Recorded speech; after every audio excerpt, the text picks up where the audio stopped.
to another exciting episode of the Andre The Beast Crayton Show. You know, we get all kind of interesting stories on this show. And remember, this show is about education, empowerment, and a hell of a lot more. But more importantly, keeping that beast frame of mind. The beast mindset is the new way of thinking, but the situation is we've always had that beast mentality. This young lady came on and shared her story with me through a pre-interview, and we talked, and I was so amazed by this story and really blown out of my mind that certain things can go on in this country and we're truly oblivious to it. Today on the show, we have a young lady, a doctor, who's going to share her pain, her journey in a third world country. Remember, don't judge what you don't know. So we're going to sit here and we're going to listen. We're going to listen with empathy, compassion, and more important, deep understanding. I'd like to welcome to the show, Dr. Elisabeth Princeton. Welcome to the show. Andre, thanks for having me. It's such a pleasure to meet you. When we talked for like an hour and a half on the phone that one time, it was just like a soulmate. Thank you. Sorry I'm not there to see you in person, but I'm sure that day will come. It will come. You know what? Let's get right down to it. Tell the viewers a little bit about Dr.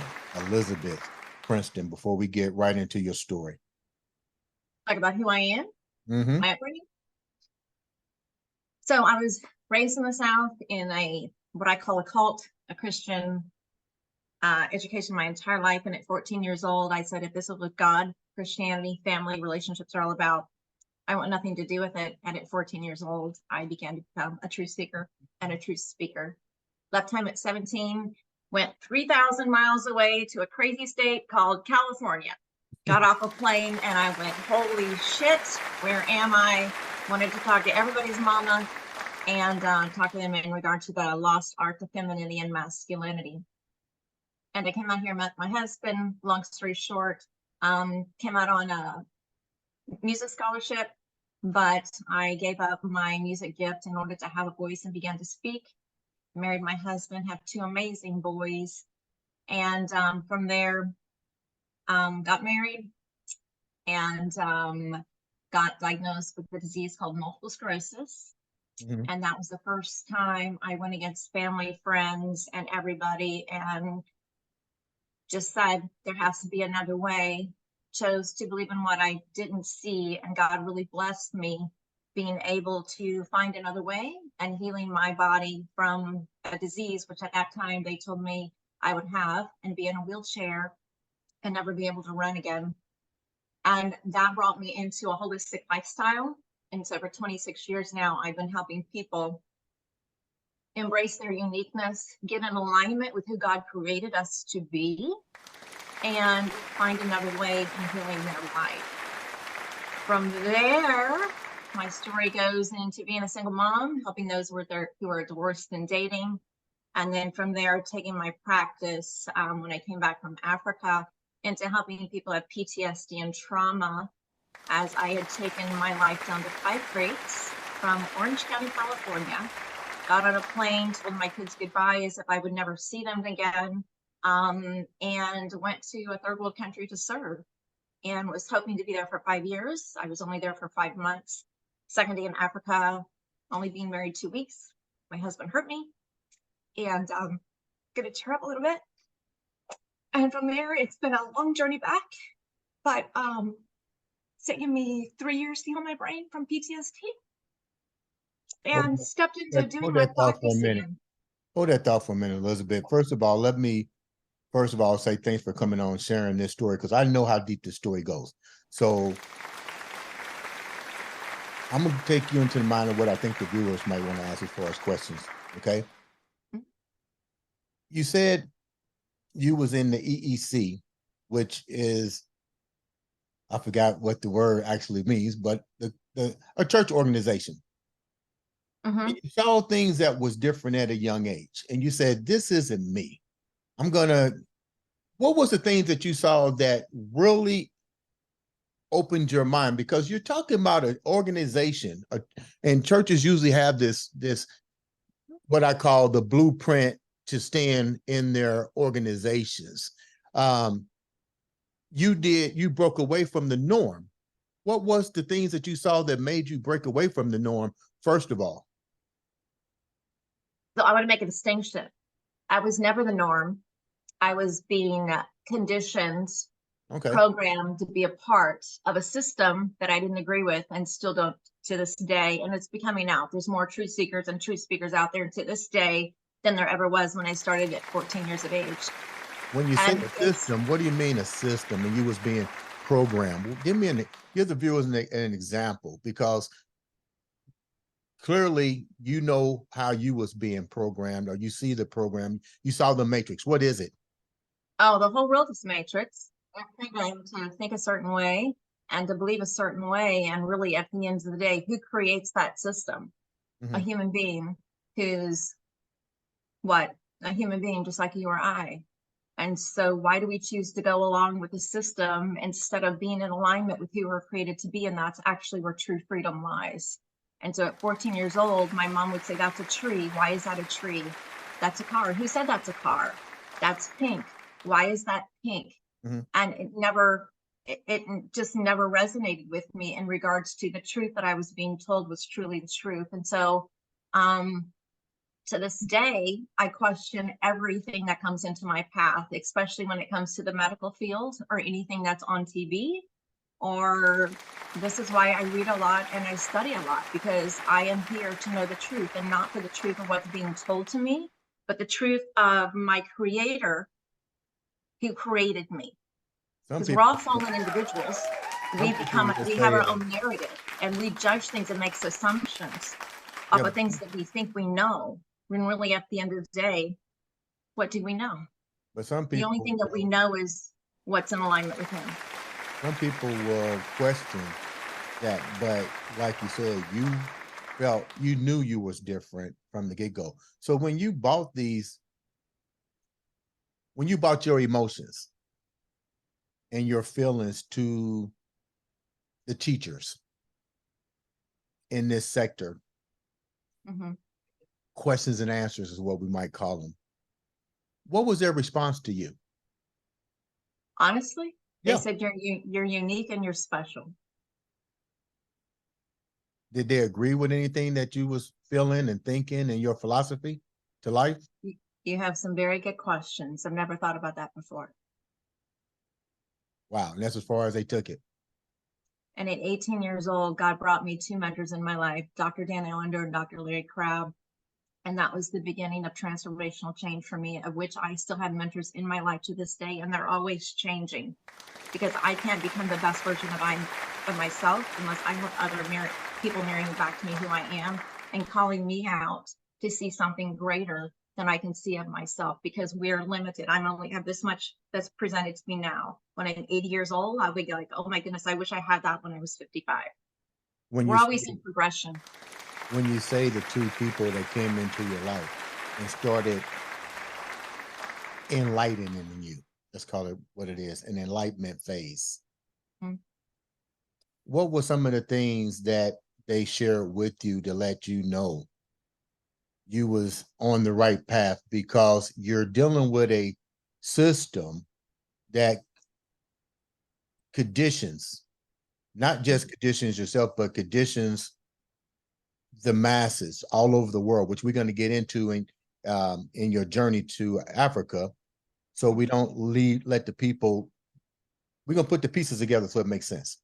So Okay. all of a sudden you got questions, and let's just say the universe brings in time the right individuals. So now these two individuals come into your life, but you also had the organization that says, that validated that, hey, you're smart, you're blah, blah, blah. So you're not labeled as crazy. So these two individuals come into your life at 18. What do they bring to your life? They began to show me that there's another way, because I was raised, and we are raised in the society in regards to who are you? People say it's your job. What have you accomplished in your lifetime? I'm not my accomplishments at all whatsoever. And so the way most of us are, even to get our self-worth and our value, is if you do this, this, and this, I'm going to love you. Or we even say to ourselves, if I do this, this, and this, I'm going to love myself. And that's all false. And so for the first time in my life, I didn't have to do a list of things to do in order to get love, approval, self-acceptance, to be told that I'm good enough for anybody. And then I realized I'm good enough just as I am, just in my presence and being, because our whole society is rigged into doing. And how is that? Where is that getting us? Nowhere. It's in the presence of being, but we don't even know who we are. And we're searching for meaning outside of ourselves. And where are we finding it? We're not. And so at the end of the day, we go, what is this life all about? And you're 80 years old and looking back going, I don't even know what my purpose was. And then we wonder why we have health issues, right? The world is going to shit in a handbasket. It's because we don't know who we were created to be. And there's no freedom. There is just a list of things to do in order to be what society says we're supposed to be. You're 18 years old. Life is, as we know it and what is classified, your journey's just beginning. How many other individuals were on that same path when you met the two enlightenments of your journey? Not many. How did that make you feel? Oh, my Did you entire begin life to question? my entire life has felt very lonely. So now you get on a plane. You get on a plane. How do you get on a plane? You get on a plane and you go to California, Los Angeles, city of lights, dreams, Hollywood. City of insanity, my friend. You went from here to Sodom and Gomorrah, basically. What happened? I was supposed to be here, though. It's my learning ground. What happens when you get to California? Shook me up. Got to see things I had never experienced before, never knew. I live in Orange County right now. That's totally different than LA. And everywhere God has ever placed me has been to help me have my eyes open to see a different way of being and cultures, so that I can meet people where they're at. Because the more I'm exposed to other cultures and other way of being, the more I'm able to meet people where they're at, no matter where they are in the world. You're in Orange County. You're meeting everybody from the housewives of Orange County. What are you experiencing? Because let me clarify the message here so people can understand. Because I know they're going, what's this about? This is about a journey, not just any journey.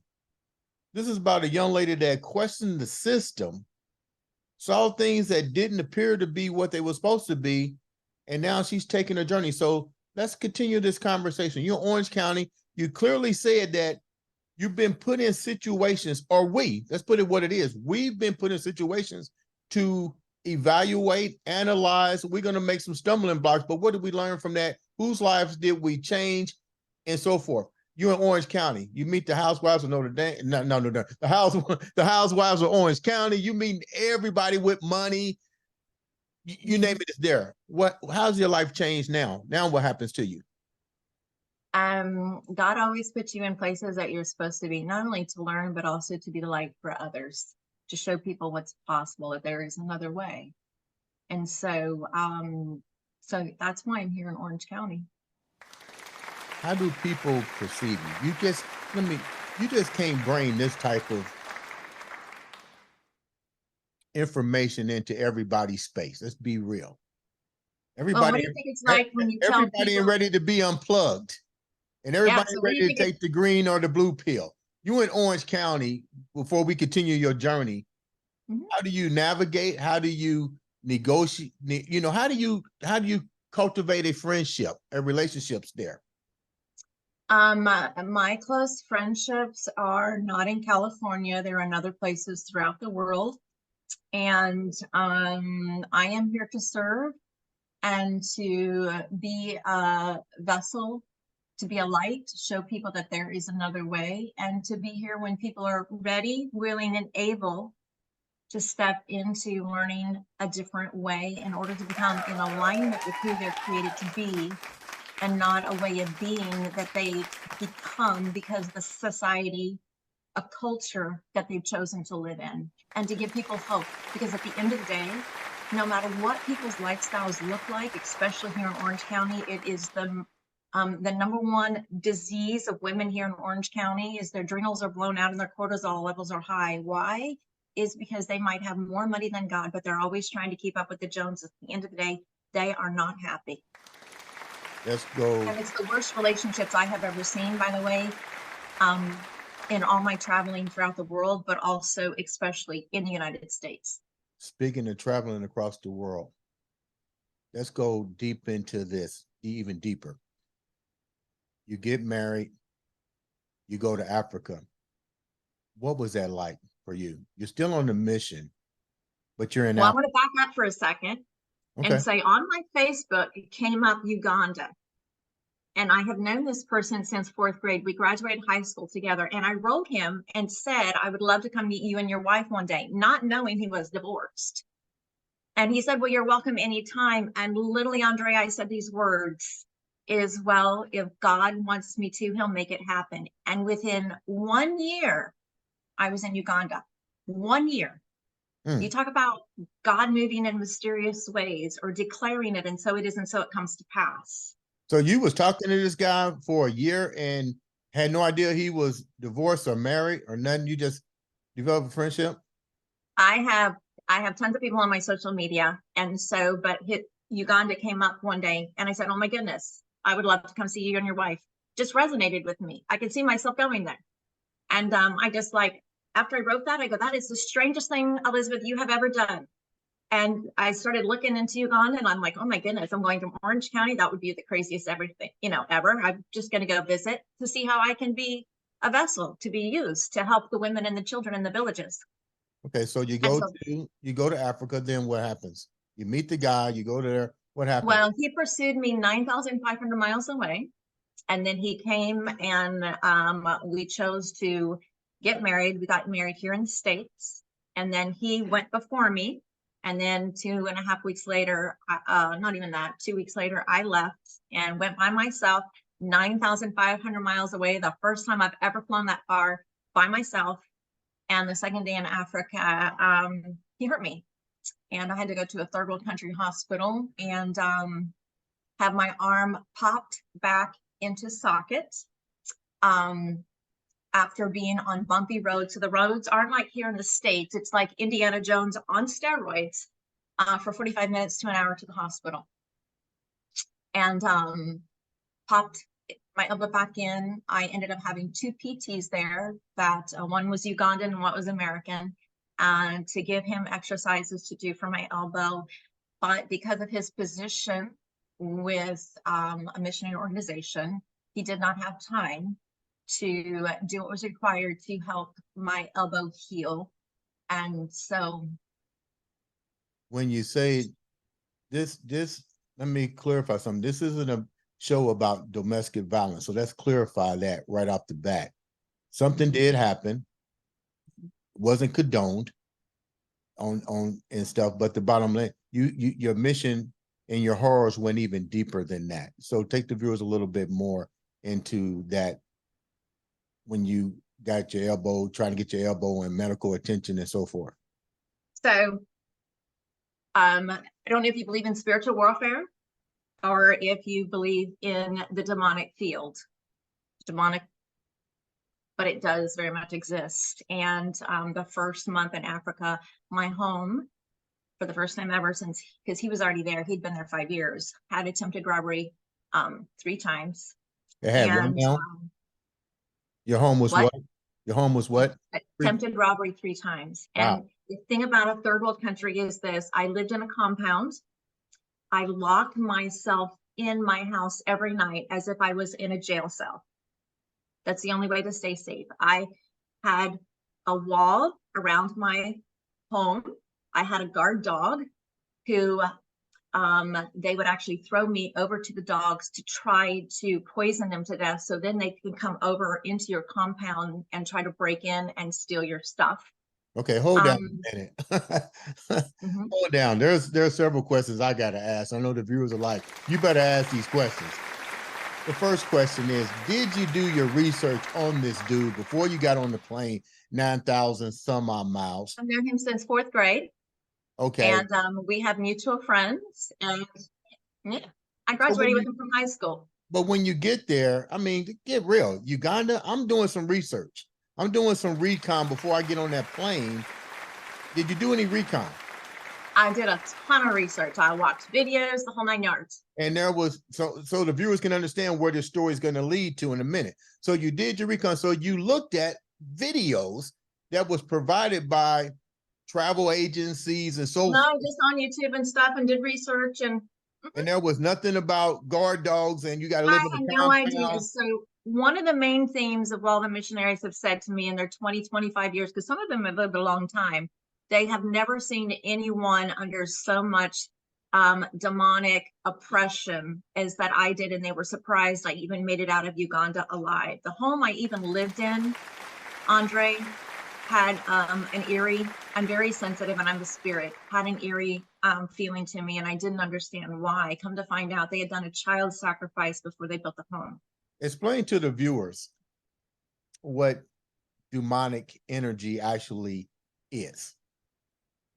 So demonic energy, so we have the light and we have the dark, and so demons would like to possess us, and you'll actually see that on the news these days when people are talking in tongues or they're doing crazy things. A lot of people on the streets actually these days, because they're homeless, are actually full of demonic beings, which is why they act out, they're angry, they kill people, and they do crazy things. They are overtaken by something, which is the demonic, the demons inside of them, and the only way to get them out is to rebuke them in the name of the Father, the Son, and the Holy Spirit.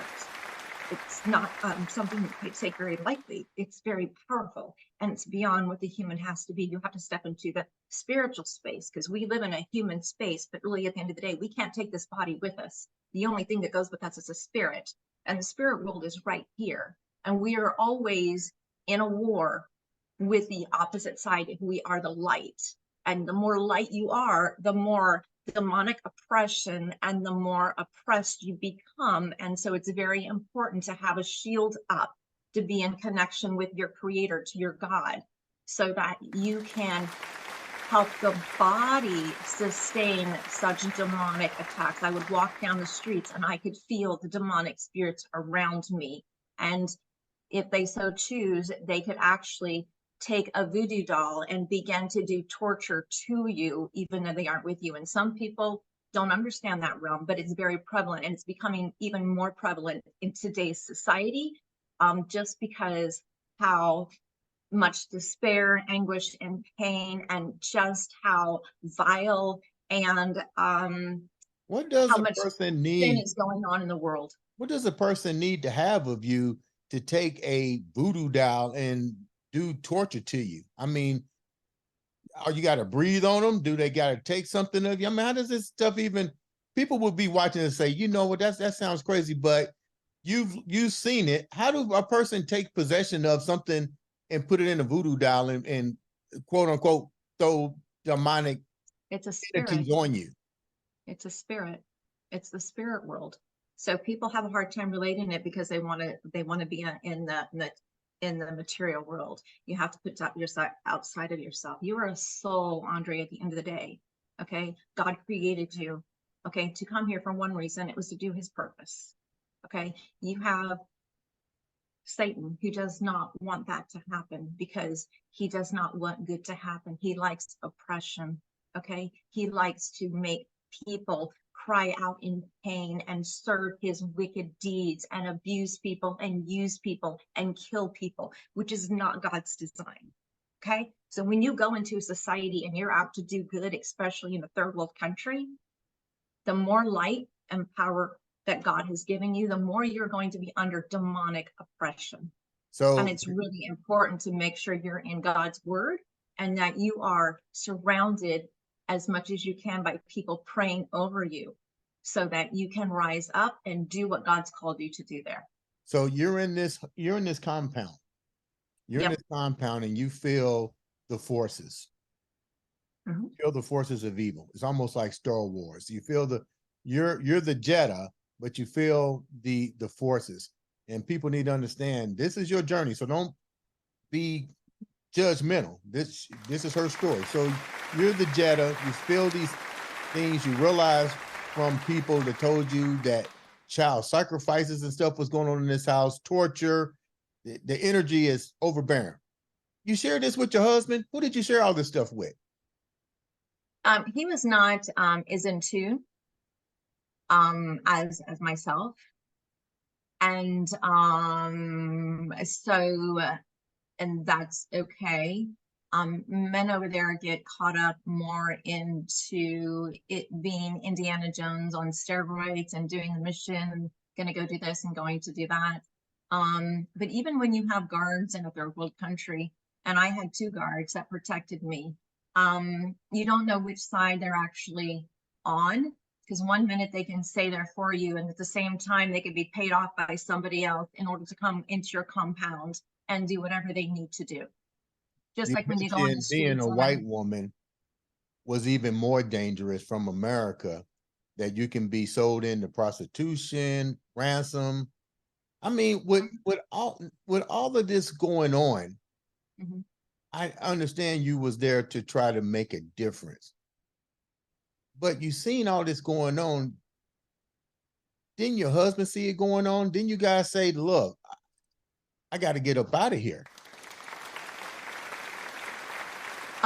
He wouldn't let me go back to the United States for 5 months, but he didn't really understand. I would actually look at people and say, and it wasn't really what I was experienced, because I would walk along the streets, Andre, okay, and there would be a man who'd just been beaten the night before with no clothes on, and I wanted to call 911. There is not 911 to call, and I cannot touch him or even try to help him. Number 1, because of language difference, and number 2, because of AIDS.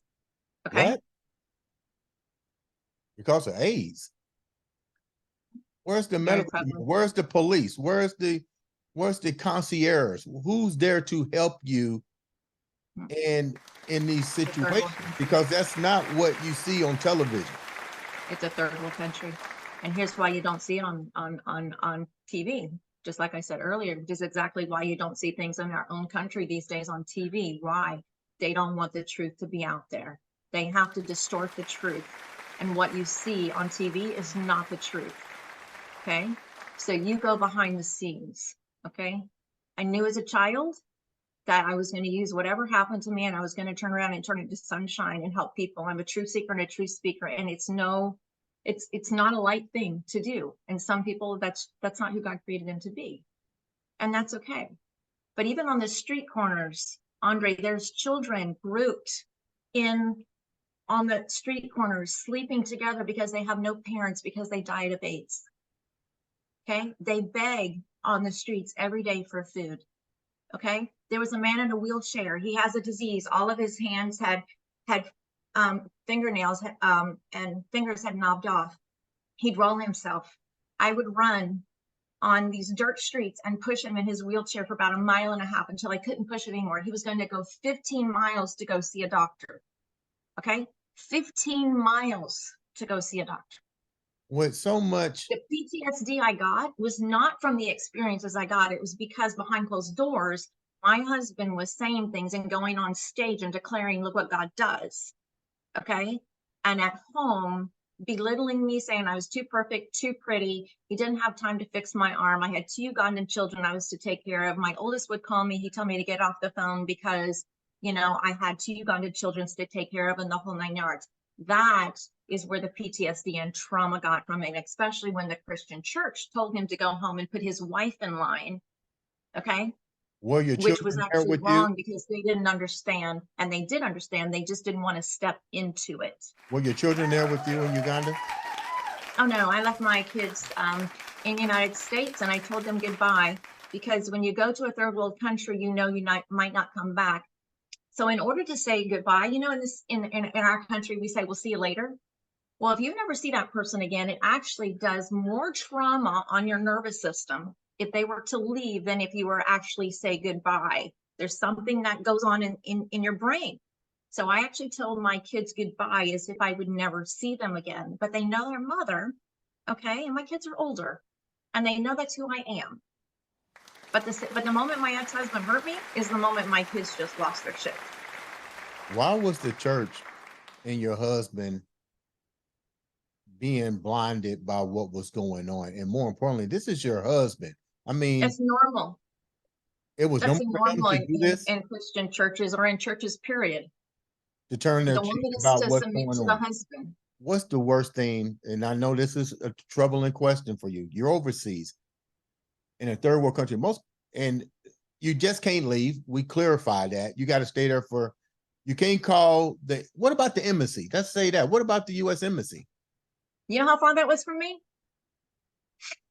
And my phone didn't work half the time, darling. It's not like here. No. And then you have a different cell line. You know, there was places on the internet I could not even have access to because it was prohibited. Even something as simple as like Allegiant Airlines. Nope, for some reason, couldn't get access to it in Uganda. I wouldn't have electricity for days. I might not have water for days. It is a third world country. You are lucky if you get 4 things done in the daytime, and that includes a shower. But Okay. it's been a big old compound. That's almost like, where you live at now. I mean, ain't these a mansion? I mean, don't you have all these things? I mean, you probably live in, people would say, the glamorous life out there. But that wasn't the case. What was, No, you know, it's what, the most beautiful place and the most beautiful people for all the heartache that they actually endure. And the women will smile at you, and yet their husbands come home literally from being out all day, doing nothing, coming home, expect her to literally be in a trench coat naked, have sex, beat her.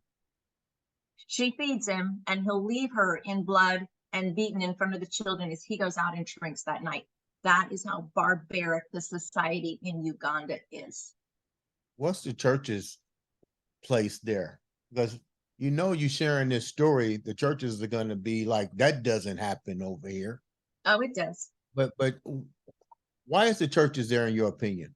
The Evidently, churches they're are not there making a difference. because you can only change the society by starting with the children. You can't start with the adults. The adults are already ingrained into a philosophy or a way of being. So you start with the children and start trying to ingrain in them a different way, and to also show them that this is not the way people treat you. I worked with girls who had been mutilated, Andre, mutilated. Missionaries come over and they want them to talk about how they were mutilated, to try to talk through trauma. That is not how you deal with trauma. The best way to deal with children who've been traumatized and mutilated is to give them a piece of paper and let them draw. Because as soon as they begin to articulate it, you're re-triggering a nervous system. And this is where missionaries go over wanting to do good, but they do a lot of harm. How do they do a lot of harm? Because they don't teach, they don't have the technique to show them how to deal with trauma. They don't. You're over there. How do you come back? How do you get back? How do you get back? How do you get back, first of all, before I ask my next question? How do you get out of that situation, escape your husband, escape the fact that you're trying to do good to the universe and it didn't pan out quite the way that you thought? How do you get back? Not exactly the way it needed to have gone, and I'll share with you why. But when I was in Uganda, I would look at people and tell them I'm losing my mind. I went to Kampala. My husband took me. I saw a psychiatrist there. The number one problem that they deal with in Africa is PTSD and trauma from all the abuse. Okay. And he gave my husband a list of things to do to help my nervous system out. My husband never did them. And I went back again, and he brought my husband and said, it's because of what you didn't do. It was required. So your wife could thrive here. They put me on 600 milligrams of meds, 600 milligrams of meds. And so my husband finally agreed to let me come back to the United States. I did come back to the States. I came directly here to Orange County after I saw my kids in Oregon, and I lived out of an Airbnb for about a year to have my elbow worked on after I was already trying to get my elbow worked on in Africa. So that was a good year and a half. And then from there, my husband came back out from Uganda, and I met him, and for about a month journeyed with him, and then explained to people who thought I was batshit crazy. And I began to explain to the supporters of us what was truly going on behind closed doors. And from there, it was a game changer. And then I had him served with divorce paperwork before he left to go back to Uganda. You didn't press And I had to charges? become a resident of the United States, by the way, in order to serve him paperwork. So that takes me 6 months because I was a resident of a third I world was country. getting ready to say that he has to be cross the state lines or whatever, the country lines, in order to even be. Did you But I prosecute? had to be a resident of my own country, and that took me 6 months to do. So I couldn't do it right away. Did you press charges? So you're back at the States. How do you move forward with your life? I love the fact that I you're sharing the surrendered. story, but how do you keep your mission going with so much darkness to overcome in this world? And my hats off to you for sharing this story. We're going to definitely come back with a part 2 because I know this journey goes a heck of a lot deeper. But 30 minutes, we can't get into all of it, but we're definitely going to do a part 2 to this. But with so much darkness, you witnessed the darkness in Africa. I hope that when we air this, that some changes have happened over there. But what's next for you now? What's next for me? Well, in surrendering, okay, is how I healed my brain because I didn't know if I could ever come back up. And in my surrendering, God blessed me. And it took me 3 years. And now I am stepping back into my purpose, which is helping people, building my platform on social media to help people heal their own lives because God has been so gracious and so kind in helping me and showing me that there's another way. And that's really my purpose, and to step into speaking and writing again and to show people what's possible, to empower and inspire people to step into their greatness, no matter, Andre, what's been done to us. Because whatever's been done to us doesn't define us. We What? become a version of ourselves we could have never become Right, if it wasn't for what we've been through. And I'm a testimony of that, and so many other people are. You have your own story, right. right? That you share with others, and you empower and you inspire other people, and you have them go, oh my goodness. And what do they say? Because of you, I didn't give up. Or because of you, you gave me hope. And Andre, that's what we're here for. We're a light in the midst of the world to show them, hey, don't give up. You have a purpose. Here, let me help you. Take my hand. And then when we help somebody, guess what they do? Lord willing, they go and take those same things that they learned and they go and bless others. And that is how we change the world, one person at a time. You have 2 kids. They're grown now. I do. Have you shared with them your journey? Oh, they know.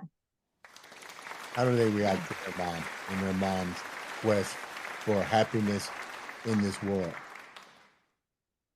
It was really hard on my kids when I first came back because they had lost their mother and they didn't know if I could ever come back.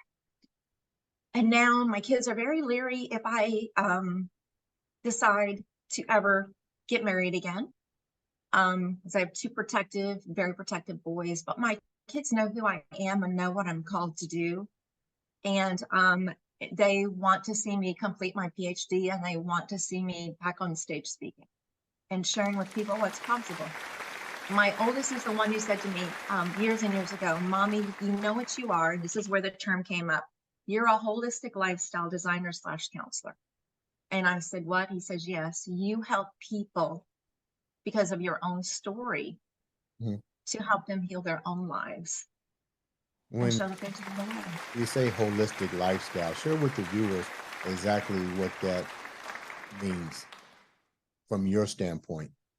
Okay, so when I reversed multiple sclerosis 26 years ago, I realized I caused my disease. My body was manifesting symptoms. The body had always been manifesting symptoms, but what did I do?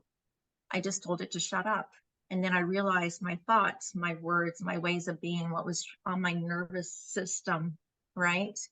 My spiritual life, the people I had in my space, right? And you go through, I work with 12 dimensions of wellness. When any of them are out, it affects the other areas of your life. So I'm holistic. You're in a relationship that doesn't work well for you. Okay, how does that affect your emotions? How does that affect your relationships? How does it affect your finances? How does it affect your spiritual life? You have one bad egg and it's already affected 5, and I work with 12. And one of them, Andre, is the art of femininity and masculinity. And when we as women step outside of that and become saying, we're the warrior queen, hear us roar, that's not who God created us to be. And then we become doers to the point of exhaustion. And then we wonder why we're sick and we're depleted and we have nothing to give and we have no light to shine. And then men, guess what? You guys become sick too because you have a ball busting woman, you've been castrated, and you're like, okay. And so men have health issues also. So one of the dimensions I work with is to help men get their balls back, and for women to step into their beauty and awe and be vulnerable, open, and available to a man who's going to protect them, honor them, and cherish them, and provide them security, which is God's design. Why do you think this is happening? Why do we have the role switch all of a sudden? Why do you think that is? We talked about Satan earlier. Satan's game plan. It's got to do that, right? Got to break us down. Because what does that do? We're spinning. We're lost. We're more confused, right?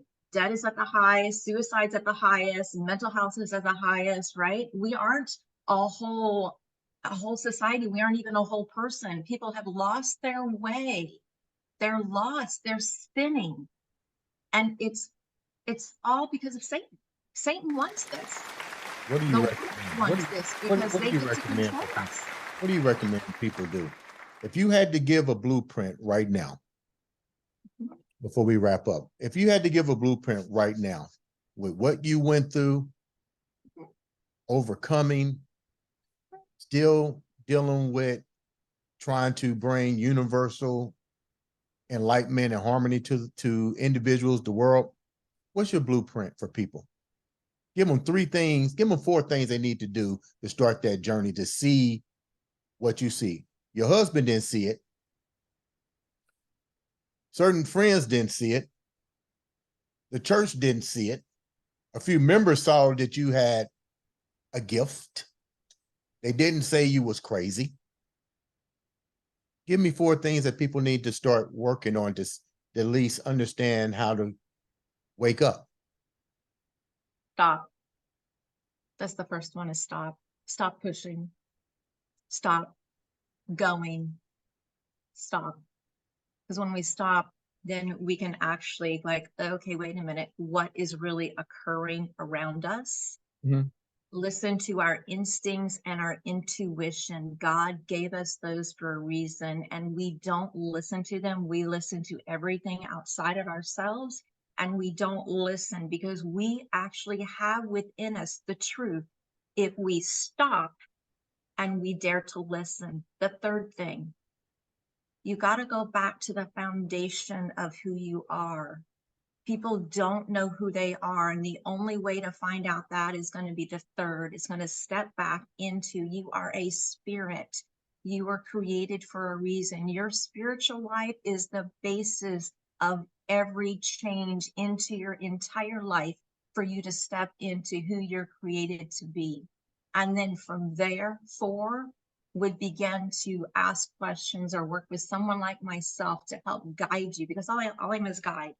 Okay, to help guide you into you discovering your true authentic self, to where you find meaning, joy, and happiness in ways that every single person I work with is longing for and they have not found.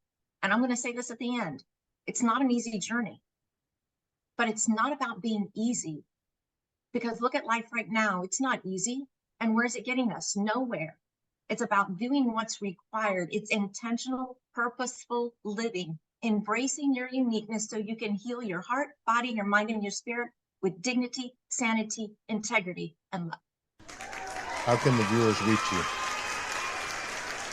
They can reach me at my website, which is dr.elisabethprinceton.com, and it's Elizabeth with an S.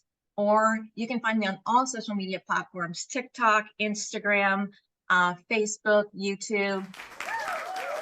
I like all that. You know what? I'm glad you're back in the States. I'm glad we was able to connect. The universe always puts people in that space.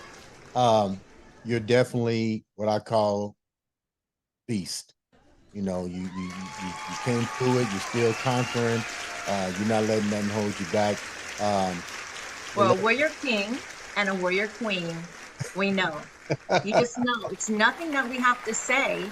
It's the spirit within us, right? You just know. Yeah. I'm gonna have you come back. We're gonna. I know you got more of this story.